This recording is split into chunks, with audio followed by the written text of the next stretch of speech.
Ano sabi ng matatanda? Liars go to ano? Talaga.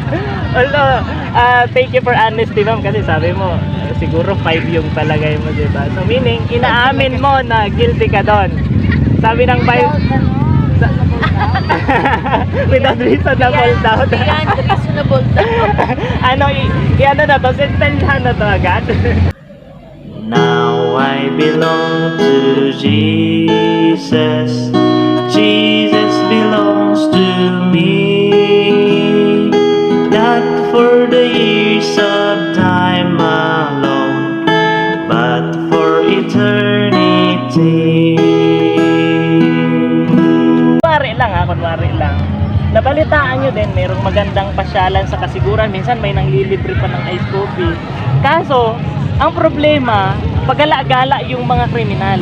Maraming masasamang tao, walang pulis na nanguhuli. Pupunta pa ba kayo sa kasiguran? Ayaw nyo na? Parang, Hindi na. Kahit maganda yung ano, tourism spot, hindi na. Ayaw na talaga. Kahit may naglilibre. Kasi mapapahama ka, di ba? Kasi yun ang iisip. Okay, pero salamat kasi meron tayong pulis. Ang dami kanina. And masasabi natin na yung kasiguran is a safe place naman. Halimbawa, may lugar na maganda tapos maraming masamang tao. Kaninong responsibilidad kaya ma'am yung paghuli sa mga masamang tao? Dahil hindi ba dapat na pagala-gala sila? Dapat ba sila? Meron silang sariling lugar? Sa palagay niyo? hindi mo naman po ma-identify agad na masamang tao po. Okay. Kakasalamuha. Hindi ko rin po siguro, nasa iyo na rin po na kung anong ma-feel mo sa environment. Okay. Pero ma'am, halimbawa na-found natin na guilty talaga yung isang tao, na sabi natin talagang masama siya, meron ba dapat siyang lugar o okay lang pagala-gala siya dyan? Dapat may lugar. Dapat may lugar sila. So, ang tawag natin doon is kulungan. Di ba? Naniniwala ka doon na merong lugar para sa talaga sa masasamang tao. Yung word ma'am na hell, narinig nyo na ba yung hell? Naniniwala ba kayo na narinig na ni ate? Sa palagay mo ba kapareha siya ng lugar na tinutukoy natin na kulungan para sa masamang tao? Yeah. Ma'am, thank you ma'am. Baka gusto niyo sumali sa usapan namin ma'am. Naglalaro ka? Naniniwala si ma'am na yung hell para sa kulungan. Ngayon, yung Yes ma'am. Yes ma'am. Okay kaya yun, halimbawa na okay lang ba sa atin na paniwalaan yun na merong hell para sa mga sama? Kasi may mga tao, ang alam ko ayaw nilang maniwala dun eh. Kayo ma'am, ano masabi niyo? yes. Naniniwala ka doon na yung masamang tao para doon talaga nila. Someday, meron talagang lugar para sa kanila. Ma'am, ito... Actually, it's not necessarily masamang tao. Masama. Ano ibig niyong sabihin, ma'am? Ano sa palagay niyo yung dapat na mapunta doon? Yung sino yung dapat na nandun?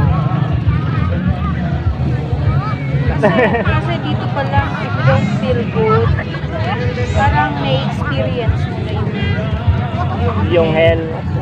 So meaning para sa iyo, ma'am, yung hell is not literal na lugar. Ibig sabihin parang ngayon meron na dito. Okay.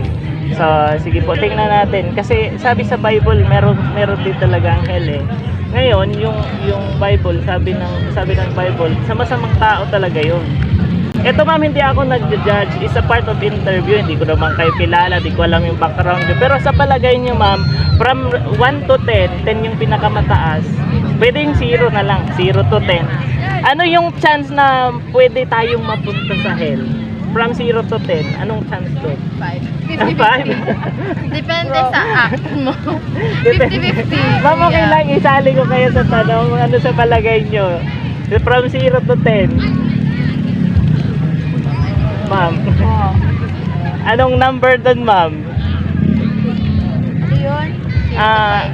From 0 to 10, ano sa palagay nyo yung chance na pwede tayong mapunta sa hell? You as personally, as a person. Okay lang ma'am, sabihin mo 0, wala namang problema. Hindi ako Sige, okay lang. Maraming tao kasi nagsasabi pag pinag-uusapan yung yan, ay si kapitbahay yan, marites yun eh. Diba? Okay lang ba, ma'am? Kasi ang alam ko, merong test daw para malaman kung tayo na tao is pwede ba tayo sa hell or ligtas ba tayo doon. Meron akong alam na test. Ma'am, teacher kayo, familiar kayo sa test. Okay lang ba, ma'am? I-test natin. Ano yan? Sama na. Ano lang, ma'am? 1 to 10 lang naman na ano, short quiz lang naman to. Pero actually, 3 lang yung kukunin na. Hindi natin ito hindi na natin kailangan yung iba. Sige, ready ka na i-test natin ng ano. Ito, hindi po ito ako nag-judge ha. Parte lang to ng interview. Meron tayong tinatawag na 10 commandments. Na isa doon sa commandment, huwag ka magsinungaling. Ma'am, ilang taong ka na? 22. Sa 22 years mo, kaya mo pa bang bilangin yung kasinungalingan na sabi mo? Hindi na. So, anong tawag natin sa tao na sinungaling o nagsasabi ng hindi totoo? Sa English, meron tayong tawag doon eh. Liar. Ano sabi ng matatanda? Liars go to ano? Talaga. Although, thank you for honesty, ma'am, kasi sabi mo, siguro 5 yung palagay mo, diba? So, meaning, inaamin mo na guilty ka doon. Sabi ng Bible, without reasonable doubt. Beyond reasonable doubt. Ano, ano na to, sentensyahan na to agad. What? Ma'am, eto, hindi natin mabilang, ano, sabi ng Bible, all liars shall have their part in the lake of fire. Narinig nyo na yan? Sabi yan sa Bible. Meaning, yung mga sinungaling, posible talaga na sa impyerno sila. And problema natin yon. Another question, sabi sa 10 Commandments, di ka magnakaw, di ka magkuha ng hindi sa'yo. So, palagay mo, ma'am, nakakuha ka na ng hindi sa'yo. Nakangupit sa wallet. So, guilty tayo doon, ma'am. Kasi pag sinabing di ka kumuha, pag sinabing di kumuha ng hindi sa'yo, hindi naman doon sinasabi na pera lang. Pwede rin naman yung laruan nung kaklase mo nung elementary ka. So, meaning guilty. Guilty yun. Sabi ng Bible, walang magnanakaw daw yung makapasok sa langit. 1 Corinthians nga sabi ng Bible. So, medyo may problema tayo, ma'am. Isa na lang, ma'am, hindi na natin problemahin yung 10. Tatlo lang tingnan natin. Sabi ng di ka daw mga bed. Familiar kayo doon? Pero ako naniniwala hindi ka ba nangabed. Pero sabi ni Jesus nung buhay pa siya, sabi niya, yung tao daw, pag tumingin ka sa isang tao tapos meron kang pagnanasa, nagkasala ka ng pareha sa pagkakaroon ng kabit.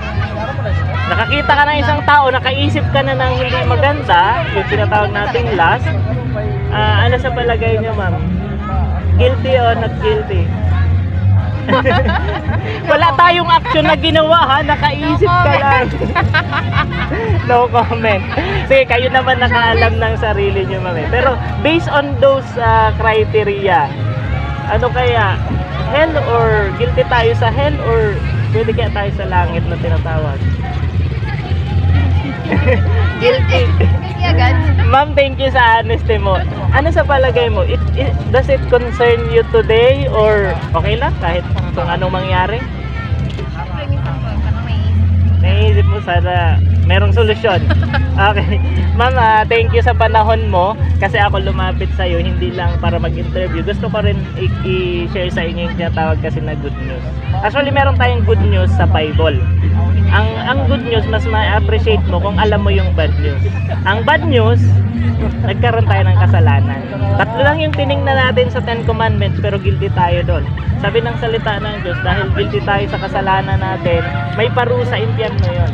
Sabi ng Bible, walang makapasok na magnanakaw, sinungaling, masamang tao sa langit.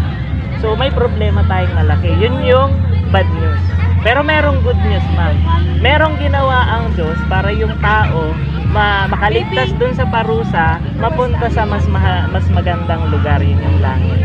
Sa palagay mo, ano yun, ma'am, na ginawa ng Diyos?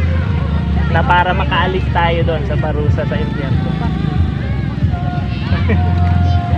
Malamang narinig mo na dati, pero hindi mo masyadong maintindihan. Ano yung kinalaman nun sa buhay ko?